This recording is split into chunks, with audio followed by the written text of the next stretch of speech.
मैं शंभू कलवलकर हूँ। मैं एक ऑफिसर आईएएस ऑफिसर था।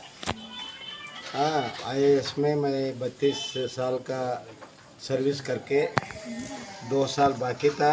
मैंने खुद ये रेजिग्नेशन देके मैं आपका सेवा करने के लिए मैं इधर आया था।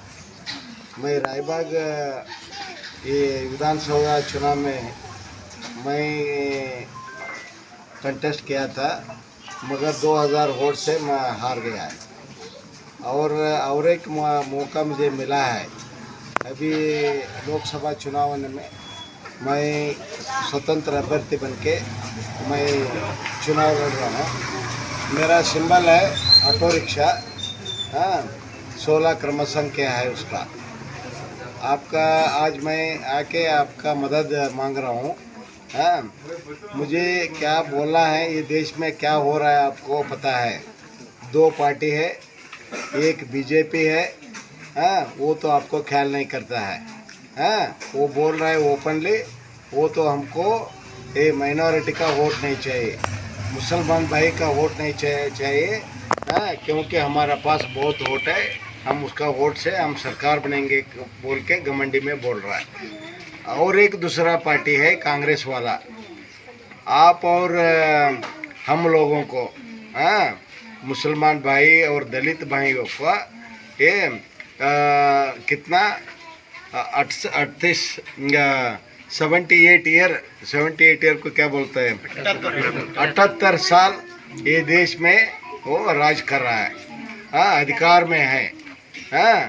वो अभी बोल रहा है बीजेपी वाला आया है, आपका सब खतरे में है, इसलिए हमको वोट दो, हमको वोट दो बोल के अभी घूम रहा है।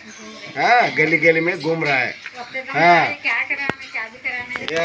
मैं वही बोलने के लिए आ रहा हूँ। अभी आपका ये फ्यूचर, ये बच्चा लोगों का फ्यूचर के लिए वो कुछ नहीं किया है। अभी तक एक घर में नल का पानी भी नहीं आया है। ಕೆಲವೊಂದು ಮೂರ್ಖಸ್ಥರು ಬಿಜೆಪಿ ಕಾರ್ಯಕರ್ತರು ನಮ್ಮ 400 ಮತವನ್ನು ಬಂದರೆ ನಾವು ಸಂವಿಧಾನವೇ ಚೇಂಜ್ ಮಾಡ್ತೇನೆಂದು ಹೇಳಿಕೊಂಡಿದ್ದಾರೆ. ಅವರ ಮೇಲೆ ಏನು ಹೇಳಕ್ಕೆ ಇಷ್ಟಪಡ್ತೀರಾ ಸರ್? ಇಲ್ಲ, ಸಂವಿಧಾನ ಚೇಂಜ್ ಮಾಡೋದು ಅಷ್ಟು ಈಜಿ ಆದಲ್ಲ. ಬಾಬಾ ಸಾಹೇಬ್ರ ಸಂವಿಧಾನ ಬರೆದಾಗ ಅವರು ಏನು ಒಂದು ಲೆಕ್ಕ ಹಾಕಿ ಬರೆದಾರು, ಇನ್ನೂ ಇಂಥ ಯಾವುದೇ ಗೌರ್ಮೆಂಟು 400 ಮೇಲೆ ಸೀಟ್ ಗೆದ್ರೂ ಸಂವಿಧಾನ ಬದಲ್ಸೋಕ್ಕಾಗಂಗಿಲ್ಲ ಅಂತ ಬರ್ದಾರ. ಸೊ ಇವೆಲ್ಲ ಸುಮ್ಮನೆ ಎಲೆಕ್ಷನ್ ಸ್ಟಂಟ್ ಇವೆಲ್ಲ. ಸಂವಿಧಾನ ಬದಲ್ಸೋಕೆ ಈ ದೇಶದಾಗ ಇನ್ನೂ 100 ವರ್ಷ ಯಾವುದೇ ಗೌರ್ಮೆಂಟ್ ಬಂದರೂ ಸಾಧ್ಯ ಇಲ್ಲ ಅನ್ನೋದು ನಂದು ಭಾವನೆ. ಸರ್, ಹುಕ್ಕೇರಿ ಜನತೆಗೆ ತಾವೇನಾದರೂ ವಿನ್ ಆಗಿ ಬಂದರೆ ಏನು ಆಶ್ವಾಸನೆ ಏನು ಮಾಡಿಕೊಡ್ತೀರಾ? ಇಲ್ಲ, ನಾನು ಹುಕ್ಕೇರಿ ಏನು ಪ್ರಾಬ್ಲಮ್ ಇದಾವಂದರೆ ಇಲ್ಲಿ ಒಂದು ಒಳ್ಳೆ ಎಜುಕೇಷನಲ್ ಇನ್ಸ್ಟಿಟ್ಯೂಷನ್ ಇಲ್ಲ. ಇವರೆಲ್ಲ ಹುಡುಗರು ಶಾಲೆ ಕಲಿತು 12th ಇಲ್ಲಾನ ಡಿಗ್ರಿ ಮಾಡ್ಕೊಂಡು ಇವರು ಬೆಳಗಾವಿ ಇಲ್ದಿದ್ರೆ ಧಾರವಾಡಕ್ಕೆ ಹೋಗುವಂಥ ಒಂದು ಪರಿಸ್ಥಿತಿ ಇದೆ. ಇಲ್ಲಿ ಹೆಣ್ಮಕ್ಳಿಗೆ ಒಂದು ಒಳ್ಳೆ ವುಮನ್ ಕಾಲೇಜ್ ಬೇಕಾಗಿದೆ, ITI ಬೇಕಾಗಿದೆ, ಮತ್ತು ಈಗ ನರ್ಸಿಂಗ್ ಕೋರ್ಸ್ ಯಾರಾದರೂ ಮಾಡಿದರೆ ಅದು ಭಾಳ ಚೆನ್ನಾಗಿರುತ್ತೆ. ಯಾಕಂದರೆ ನರ್ಸಿಂಗ್ ಕೋರ್ಸ್ ಮಾಡಿದರೆ ಬೇಗನೆ ನೌಕರಿ ಸಿಗ್ತಾವೆ ಮತ್ತು ಅವ್ರಿಗೆ ವಿದೇಶಕ್ಕೆ ಹೋಗುವಂಥ ಒಂದು ಅವಕಾಶ ಸಿಗುತ್ತೆ. ಸೊ ಅಂಥ ಇನ್ಸ್ಟಿಟ್ಯೂಷನ್ನು ಇಲ್ಲಿ ನಾ MP ಆದರೆ ನಾನು ಅದನ್ನು ತೊಗೊಂಡು ಬರ್ತೀನಿ ಅಂತ ಹೇಳಿ ನಾನು ಭರವಸೆ ಕೊಡ್ತಾ ಇದ್ದೀನಿ. ಸರ್, ಹುಕ್ಕೇರಿ ನಗರದಲ್ಲಿ, ಹುಕ್ಕೇರಿ ಕ್ಷೇತ್ರದಲ್ಲಿ ಯಾವುದೇ ರೀತಿಯ ಇಂಡಸ್ಟ್ರಿಯಲ್ ಇಲ್ಲ, ಯಾವುದೇ ರೀತಿಯ ಯುವಕರಿಗೆ ಕೆಲಸಗಳು ಇಲ್ಲ. ಆ ರೀತಿ ಮೇಲೆ ಬರೋ ದಿನಾಂಕದಲ್ಲಿ ತಾವು ಏನು ಮಾಡ್ತೀರಾ? ನಾನು ಎಲ್ಲಿ ಹೋದಲ್ಲೆಲ್ಲ ಹೇಳ್ತಾ ಇದ್ದೀನಿ. ಈಗ ಏನು 18ರಿಂದ 40 ವರ್ಷದ ಯುವಕರಿದಾರ ಮತ್ತು ಅವರು ದುಡ್ಯಾಕೆ ರೆಡಿ ಇದ್ದಾರೆ. ಅವರ ಅರ್ಹತೆಗೆ ತಕ್ಕಂತೆ ಅವರಿಗೆ ಯಾವುದಾದ್ರೂ ಒಂದು ದುಡಿಯುವ ಕೈಗಳಿಗೆ ಕೆಲಸ ಕೊಡೋದು ಅಂತಂದ್ರೆ ಇಲ್ಲಿ ಔದ್ಯೋಗೀಕರಣ ನಡಿಬೇಕು ಅಂತ ಹೇಳಿ. ಇವಾಗ ನಮ್ಮ ಏರಿಯಾ ಇಲ್ಲಿ ಶುಗರ್ ಇಂಡಸ್ಟ್ರಿ ಇದೆ,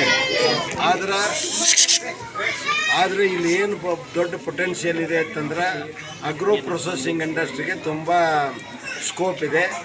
ಮತ್ತು agro processing industry employment generating industry. So ಅಂಥ ಇಂಡಸ್ಟ್ರಿಯನ್ನು ಇಲ್ಲಿ ಹುಕ್ಕೇರಿ ಮತ್ತು ಹುಕ್ಕೇರಿ ಸುತ್ತಮುತ್ತ ಭಾಗಗಳಲ್ಲಿ ಮಾಡ್ಬೋದು ಅಂತ ನಂದು ಒಂದು ಅನಿಸಿಕೆ ಐತೆ. ಸರ್ ಧನ್ಯವಾದಗಳು.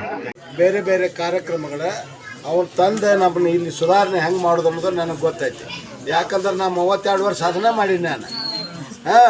ಸೊ ಈಗ ಒಬ್ಬಗೆ ಓಟ್ ಹಾಕಿ ಆ ಹುಡುಗಿ ನಿತ್ತಾಳಿ ಕಾಂಗ್ರೆಸ್ದಿಂದ ಆಕಿಗೆ ವಯಸ್ಸಟ್ಟ